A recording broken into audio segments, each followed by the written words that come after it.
again, I'm not merely campaigning tonight, right? Is Synod Inc. the watchdog of theology for the whole church? No, it has a role in that for sure. It's the public kind of face of that for the whole church. But I think we just lean on these issues of church discipline and accountability as if that were the only thing that we were there for. I recently had a chance to speak to a group of pastors of large churches in the Synod, and I indicated to them that they were the second most disenfranchised group in the Synod in a way, because they have these big churches, but they only get one vote just like everybody else. Word and sacrament ministry is the heart of what pastors do. I'm very fond of high church liturgical worship. I find that very moving and very compelling, and its richness, and it's beautiful. When it's done well, it's wonderful. And I'm also very, very happy in contemporary worship settings where the worship is done wonderfully well, and it's Christ-centered and I believe God-pleasing. And I, for the life of me, I do not understand and have never understood that great debate. Like this is some sort of either or proposition. It's worship. It's worship, Do you think that some of our division is more sociological and even the personality of our synod rather than even deeply theological, Pat? Oh, I do, for sure. I mean, I think it's all right for us to pay attention to theological implications of practices. Obviously, that's fine. But that's why I think the synod needs to be there as resource to strengthen, to support the whole church. The whole church, not just some segment of it that you feel like maybe is doing it right. Yeah, I think that's really concerning. Church, not just some segment of it that you feel like maybe is doing it right. Yeah, Word and sacrament ministry is the heart of what pastors do. Is there a role, you think, at the synod level in saying, hey, this is a big stretch goal for us to reach X amount of people and start X amount of new gospel expressions? Do you think that has any role in the synodical president? Yeah, I think that it's important, though, that we recognize that in our church there are some who view outreach and evangelism as simply providing word and sacrament ministry. Word and sacrament ministry is the heart of what pastors do. I was always very, very emphatic about how Concordia was the church's school. There's a power struggle with LCMS Inc. I've been at the last two conventions. I'll be at this upcoming one, and man, it was tough. It certainly is not thick with trust and love and care. The dysfunction, I think, is palpable. The relationship.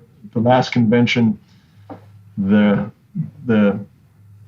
committee was established to strengthen. This was the charge, right? To strengthen the relationship between the church and the universities.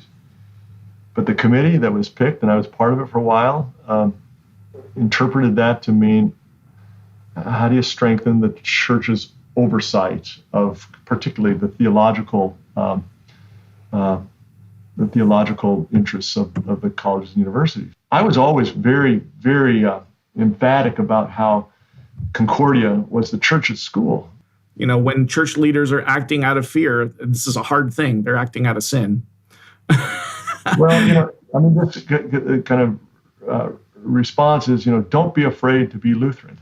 Well, I think the divide is maybe more sociological, and we become over time a more protective, maybe introverted, intellectual, stoic. You've got some of our European Germanic roots there. And so for those of us, like I'm an extrovert, kind of an entrepreneur, dreaming up new things, somehow that is labeled as progressive or liberal. Can you tell us a little bit about the president's role in the synod?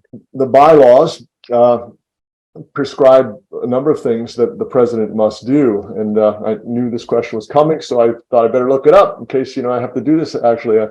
But they all seemed sort of well, a little dreary in a way to me, but nevertheless, supervision regarding the doctrine of officers and districts and district presidents, make sure that everybody stays in accord with the Constitution, advise, admonish, reprove, make sure the resolutions of the Synod are carried out, give reports at various conventions, has to be present at the meetings of districts and so on, additional duties assigned by conventions and bylaws, meetings, etc. Those kind of sort of matter of fact things. I hear a lot of the synodical leaders talking a lot about policies and bylaws and the way Synod and Convention has agreed, blah, blah, blah. They're missing the I actually want to get to know you, care for you, dream with you.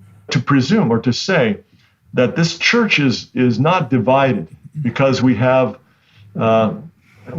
so much consensus around resolutions is really a reach, isn't it? I mean, it's really a reach. Your own activities as part of Lutherans for Racial Justice, I've always found your responses to be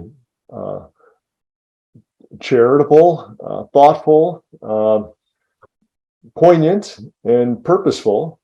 And I have also observed how bringing that perspective has been often met with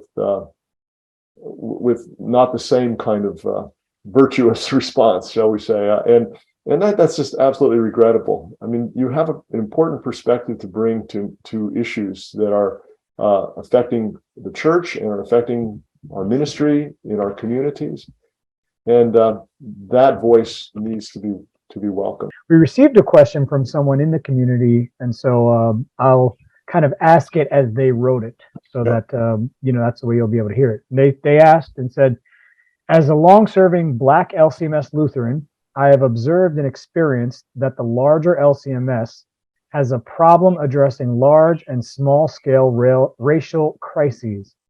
Is the church body president a witness in the public square, and how?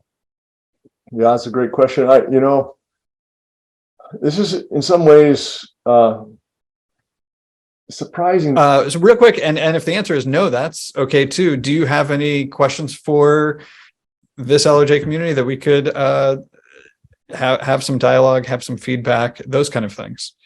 Well, just one very important one that I think would be most critical for me is that in the unlikely event that I am elected president of the Lutheran Church Missouri Synod, how would you like to be involved? How can I be helpful? How can we work together? I think it needs to be more than a seat. Like, I appreciate receiving the crumbs from the master, but I'd like to actually be seated and have a plate and be served. For a long time, communities of color have felt like, the crumbs from the master kind of thing. And I know that that's sad. And I think, kind of sometimes it's like seat at the table, but make sure you have your wrists taped to the chair and your mouth taped shut, so you can sit there, but you better not say anything. And so I guess for me, to your question, it's really knowing that the voice is going to be listened to and not just suggestions be made, but, or research be done. And then we're not going to address that.